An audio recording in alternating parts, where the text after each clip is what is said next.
Hi, good morning, Flosstube. Today is Sunday, September 1st. My name is Helen D. To some of you, this may be the first time you've joined me on a video. I was asked by Shir McKinney of Tranquil Stitches to take part in the latest Flosstube collaboration that she has. This one is on favorite fabrics. I know they've touched on fibers and designers, and this go around Cheryl asked a bunch of us to talk about our favorite fabrics, favorite designers. There's a whole list of different channels that will be doing videos, and they're all being published today. I will put a list below of everyone else that you can watch if you want to find out about some of the other fabrics that people enjoy using. If you're a first-time viewer to my channel, I am an Ada girl. I do not have the world's best eyesight. I have a lot of trouble on linens and even weaves and the higher count fabrics. So I am an Ada girl. And the designer and the dyer that I'm going to be talking about this morning is Misty of Luminous Fiber Arts. I have several go-to fabrics, and Misty's is right up there. I'm fortunate enough that I have met Misty in person. I was able to, the summer before last, we were traveling down to West Virginia, and I was able to stop in Pennsylvania and get together with Misty and talk. And she's the sweetest, loveliest person. And right after we met, she was just starting to dye fabric. And she put out her release right around this time last year. She released a pattern and she released fabric. And I went on her Etsy store. She sells on an Etsy store called Luminous Fiber Arts. And I bought the chart and I bought the fabric. And I thought, you know, you want to support your friends. So I wanted to support my friends. And the fabric came in and it was wonderful. It was really, really nice. Just soft enough how I like it. The colors, her modeling is beautiful. So from then on, I was not buying her fabric to just support my friend. I was snatching up her fabric because I wanted to use her fabric. So I thought I would show you some pieces that I've stitched on some of her different colors.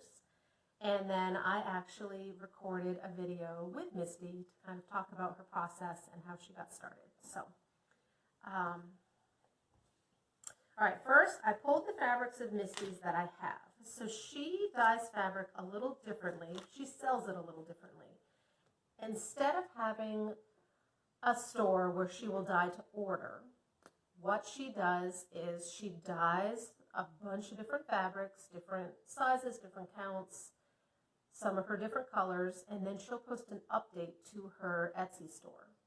She tries to do that every 2 to 3 weeks. So the fabric that you see listed on the store is ready to go, ready to pop in that envelope and get right out the door to you. This is great because then you get your fabric really quick. But sometimes it can be hard to get the piece that you're looking to get. A certain color she might be out of, someone might have snapped it up before you. So that is kind of how you go about getting her fabric. I have several of her different colorways. One of which I can't find. I'll show you that one first. I've lost the tag to this one. So this is a beautiful, it might have been seafoam. It's not currently listed on there, so I can't tell you the name. This is a beautiful bluish green. It's like a teal kind of green. This little piece that I have left, this was a much bigger piece, but I've used it. This is Harvest Moon. And she does a beautiful job with her modeling, getting just enough of some of the other colors in. This one is Soft Pumpkin. That's not showing up right at all. It's a beautiful light orange. This is showing much more pumpkin pie orange on screen.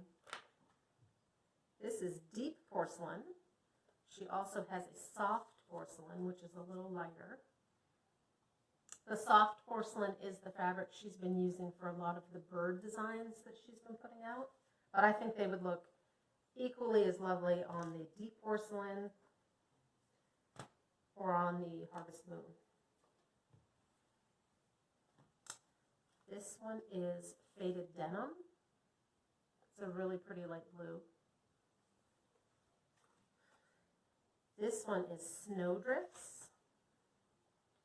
This is a gray with a little blue and a little green. It's beautifully modeled. It's a beautiful piece. And then I have two pieces here that were solo dyes. So sometimes if she has something that didn't come out just right, or she was testing something, she'll offer that available as a solo dye. So I have two solo dyes. I have, this is called Stormfront. And then this last piece is just says solo dye, and this piece I adore because it's all blue and gray and a little dark blue. It's a big piece and it's beautiful. So I'm hoping to use this next year. I have a project in mind. So then some of the pieces that I've stitched on her fabric, a lot of times if she puts out a release of a pattern, it calls for a certain fabric. And this one was mint green. This is a 16 count. Different counts and fabrics dye different, but this was what the 16 looks like. And then I used the other piece that I had left over, and I did this little one from Frosted Pumpkin. They released this, and I'm like, oh, I need green fabric. I had just the fabric in mind. This is what I stitched on the Harvest Moon. And it's just subtle enough. It's not white. The colors pop right off there. I thought it was very springy. And then I'm also working on a piece of her fabric for the Prairie Schooler button-up sale. This is the faded denim. I've half done. And I love how light and subtle these colors are. Even to me, all of the colors of hers that I have that I like, they're neutral without being neutral. They're just, sorry the wind, they're just colored enough that the floss plays right off them. So I thought it would be fun to put the questions right to Misty, kind of about how she does her fabric, how she comes up with the colors. So we recorded a little video for you. I look like a giant. She's just far enough away from the camera, so I will insert that here. Hi, Flosstube. Hi, Flosstube. All right, so we will get started. So I was lucky enough to meet you in person a year ago, June 2018. We met for dinner, and you were telling me that you had just bought some dye, and over your summer break, you were looking forward to experimenting with dyeing. When you first thought about it, was it just to dye a piece for yourself? Yeah. I don't exactly remember what pushed me to start dyeing, other than other people were doing it, and I had seen Michelle Rudy's tutorial on Rit dyeing, and so the idea that it was possible to dye my own fabric for myself was there. Probably what got me to the point of actually doing it rather than just thinking about it was that because I started stitching on 40 count, I find that there aren't as many colors available in 40 count as there are in like 32 count linen. So 32 count is pretty much like a sweet spot, I think, for most people, and which would be 16 count Ada, right? Like that count is just the most popular one. You can find a lot of colors in 32 or 16, but then 40, if I went to like a cross stitch shop, I couldn't find as many options in 40 count, which I understand because there isn't as much demand for it. But I was a little discouraged because sometimes I'd be looking for a color and I couldn't find it. So then I finally was like, well, I'll just try dyeing my own.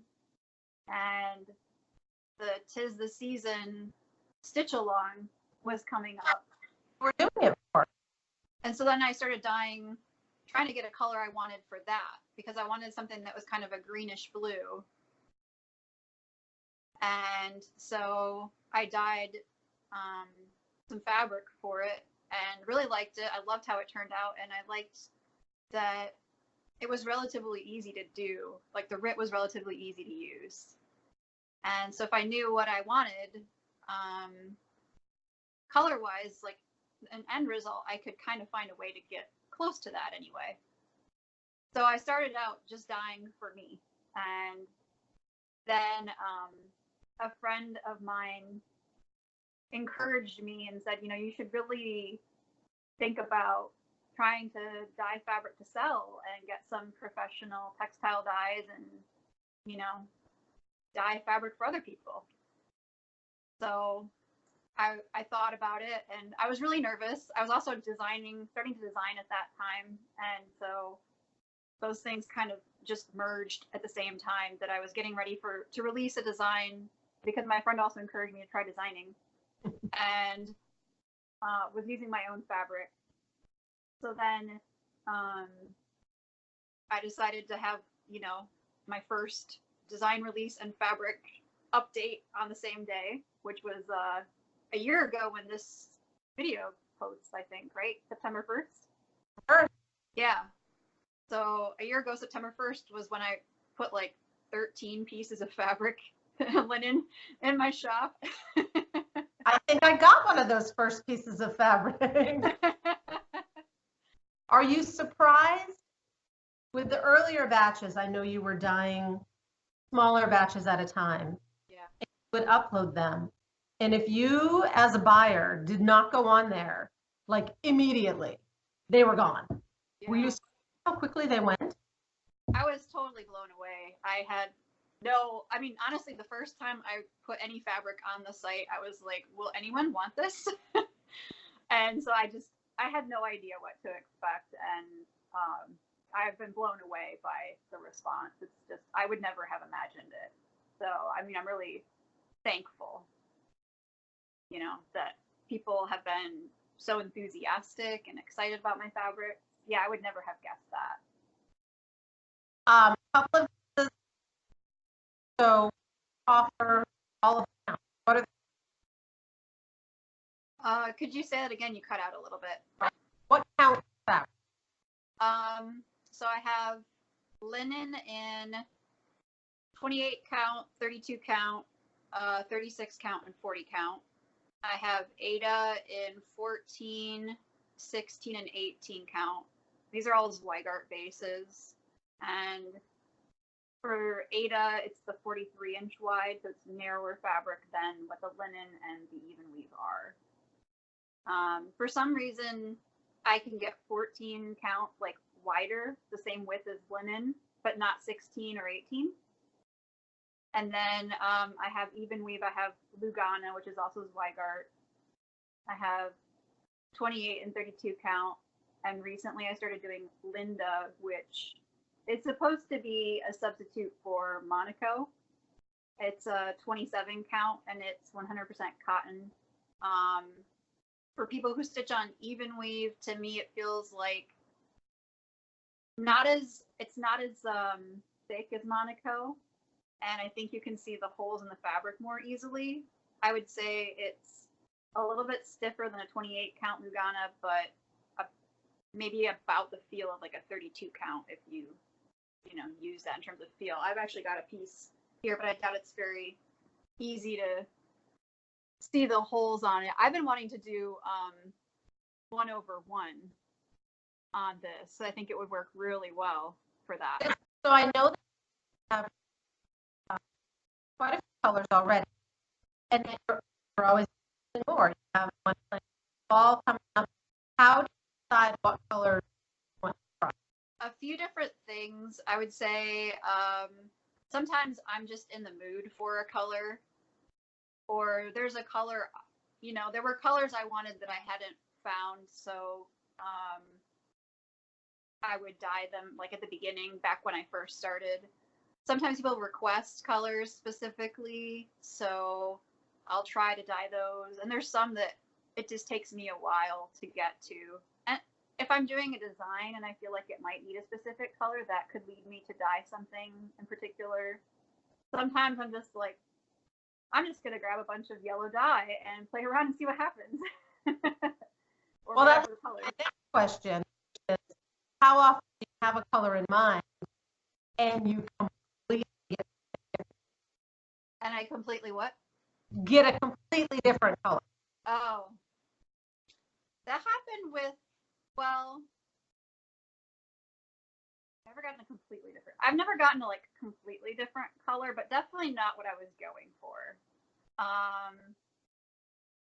Or not what I expected at some point, because when I'm with Snow Day is kind of a grayish color with green on it.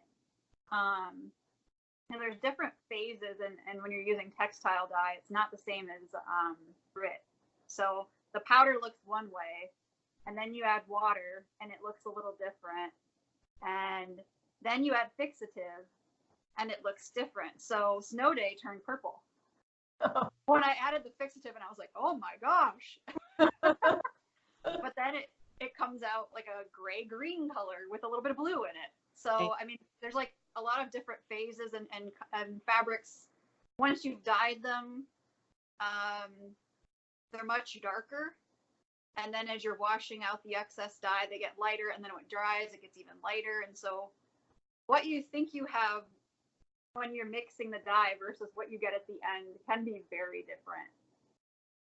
So I've never gotten anything that I hated, but I've definitely gotten things that I was like, that was not what I was going for. And even if it's not what you're going for, you can put it on your website as a solo dye, and someone will love it. It will be perfect for someone. Yeah, solos end up being either things that I was experimenting with that I might not, that wasn't the color I was going for, and so I'll post it. Or sometimes I'm just testing, and I am going to do that color later, but I usually do like a fat quarter, and then I cut it in half, and so I'll have like an extra piece, one piece I keep for me to reference, and then I'll sell the other piece. So sometimes people get like a preview of an upcoming color. Well, I have one that was solo that's gorgeous, so maybe that one was a preview. It doesn't have a name, but it's beautiful. It was the blue. You probably can't see it. Oh, I remember that one. Yep. Yeah, this one is gorgeous. I've got plans for that one. Cool. Yeah, that was an experiment. I was experimenting with dyeing technique. Oh, well, it worked. So I know you post your fabrics on your Etsy store, and unlike some dyers that you will dye to order, you dye big batches of fabric, and then what you post is what you have. Yep. So it can be mailed right out. Yep. You're not waiting on anything. Because of that, not all colors are available at all times. So is it possible for you to know what your best seller is? I would say based on requests and my own use of the fabrics, I have a sense. There's certain colors I use a lot, and there's certain colors I get requests for a lot, which are pretty much the cream colors, so the macchiato and the soft porcelain. I get a lot of requests for larger cuts of those. So I would say that those two are probably like the most popular. And then after that, blue and gray are extremely popular colors. People tend to like those. And then the least popular colors, I would say, are like pink, purple. Those aren't as popular. They're not quite as new. Yeah. Yeah. And that's something I try to think about too when I'm dyeing a color is, how versatile is the color, and not that that's necessarily a bad thing if you can only use it in a certain kind of situation, but will I make a color that everyone will struggle to figure out what they can stitch on it? That I want to avoid that, so that's something I think about. But you mentioned asking if I had anything in the works, or yeah. Can we get a little peek? A little colorway suggestion? So I've got, well, people will have seen this on my last video that I've got a new gold coming out. So there's a naming contest going on, and they can go to my video if they want to help name it. So what's coming up for, I've got a September update, a mid-September update. The gold will be in that. So I'll show that, and then I'll talk about some other things that I'm thinking about. So I didn't know we did a big T. Fantastic. So this is, the light is not great, but this is the even weave on the gold. I can't even tell if that's good. I don't know. I'm small in this picture, so I can't tell. Anyway, so this is the even weave. It's actually gold and slightly orange. Then this is the Ada. That one goes up.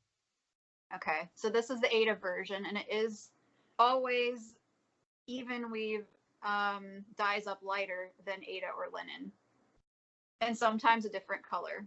Okay, so there's an example of something that turned out completely the opposite of what I expected. When I tried to dye Lugana in Midnight, my black, it came out purple, like purple. Oh. Yeah.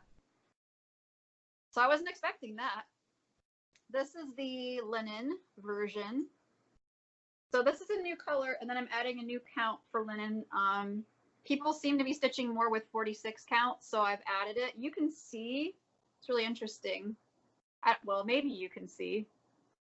So the 46 count dyed up quite a bit lighter than the 40. And 40 tends to dye up lighter than lower counts. I thought the 40 actually took the dye pretty well.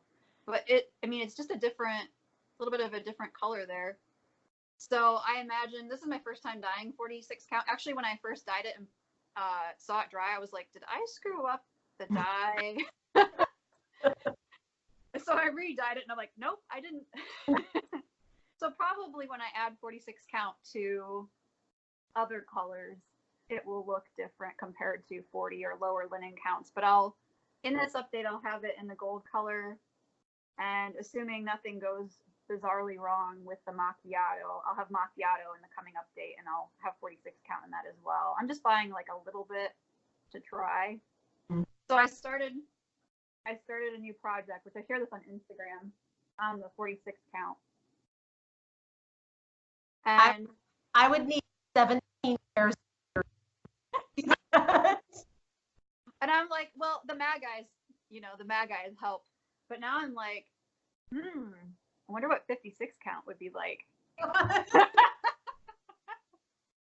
Curiosity. I'll be leaving all of the 56 count for other people to buy. So that's what's coming up soon. And then in the more distant future, I've been working on a brown since last year. I'll keep working on it. I have a certain way I want it to look in my mind. And so I haven't gotten there yet. There's a new blue that I'd like to release like soon, fall, early winter. What else? I think I'm going to have another new color in October. That'll be, kind of looks like a dried rose. It's kind of yellowy and pinky. Pink, but not pink. Yeah. Exactly. So I liked it, and I sold it as a solo, and the person who bought it contacted me and was like, I hope this is going to be a color. And I was like, I was thinking about that, so I thought that was probably a good sign that I should make it a color. A big thank you to Misty for taking the time out to record that with me. She's also being generous enough that she has that new colorway coming out. It's a goldeny, orangey, yellowy color. It does not have a name yet. She's actually holding a naming contest that she posted information about in her last Flosstube video. And she's also offering up 2 fat quarters of the new unnamed fabric as a giveaway to go along with this video. So what I would like you to do, if you're interested, is to, what color or shade or colorway would you be interested in having her play around with to see if she can come up with something that would work. You know, a different green, a different blue, something totally off the wall. So what colorway or shade of color would you like to see her try in the future? If you want to leave a comment with that, we'll do a 2-week giveaway, which would be the 15th, which is a Sunday. Let's go Monday the 16th. I will draw a winner, 2 winners, and let you know and just record a short video to say who those are. That would get a fat quarter of whatever size preference they have of the new yellow. So again, Misty does her updates on her Etsy store, Luminous Fiber Arts. The best way to find out when she's posted new videos was to sign up for her newsletter. She doesn't spam you with things. She only puts the newsletters out when there's something new in the store. So if you sign up for the newsletter, you'll be first to know that she's updated the Etsy store. I will put a link below to both the store and the newsletter if you're interested in signing up. And then also, like I said, this is a collaboration, so there are many other Flosstubers who will be putting up videos today talking about some of their favorite hand-dyed fabrics. I will list them below as well. I know what I'll be watching over the next few days. I love the hand-dyed fabric, especially when I first started stitching. When I got back into it is when I kind of discovered the hand-dyed fabric. It's so nice, it's so soft, the colors are beautiful, it's so much better than basic white fabric in a tube. We've come a long way since fabric in a tube. So thank you to all the dyers who take the time to get these colors just right and to put them out. It's so nice to have the consistency of knowing, oh, I really want this piece to match that piece, but if I dyed it myself, it would not look the same. But if I order it from them, it's going to look beautiful. It would be nice to work with and help me enjoy my project all that much more. All right, thank you very much for taking the time to watch this video today and learn more about Misty Purcell and Luminous Fiber Arts. Thanks.